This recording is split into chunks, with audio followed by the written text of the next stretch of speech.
Almost 20 years ago, I had to see almost 150 people from my hometown Cimahi died because of waste landslide in Lewikece landfill that caused by the greenhouse gas explosion accumulated from the waste of 4.7 million people in 2005. Two villages of Cimahi indigenous people were entirely buried with waste, and many waste pickers lost their lives, and those who survived lost their livelihoods, families, and homes.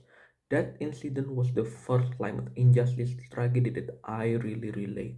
That brings me into my version of climate justice or keadilan iklim in Indonesia. Definition. I believe that climate justice is the ideal situation in which everyone contributes proportionately to the prevention of both factors and impacts of climate change, mitigation side, and receive comprehensive protection when the impacts of climate change hits or adaptation. This definition implies two things. Number one, climate change is not merely a single dimensional environmental problem, but a systemic issue which requires social justice, human rights approach, and system based solutions. Implication number two is the need of decentralization of climate change mitigation and adaptation.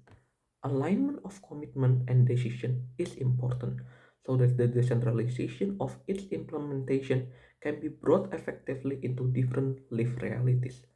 COP15 biodiversity has shown that through Kunming-Montreal Global Biodiversity Framework or KMGBF, it is possible to reach some levels of alignment.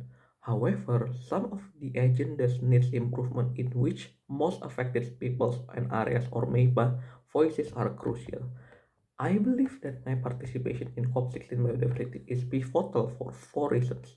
Number one, to increase representation of the voices of urban MEPA and informal workers to improve Decision 1517 on mainstreaming of biodiversity within and across sectors.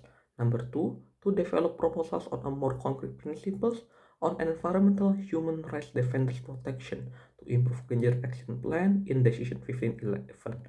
Number three is to improve inclusion of intergenerational equity principle in other COP16 decisions outside KMGPF.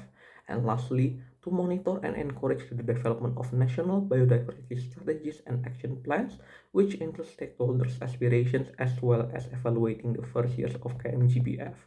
By covering these four topics, I believe that it will bring us one step closer to achieve the ideal conditions envisioned within the climate justice definition by acknowledging the need of decentralized decisions to protect various papers and groups, including the urban papers and informal workers.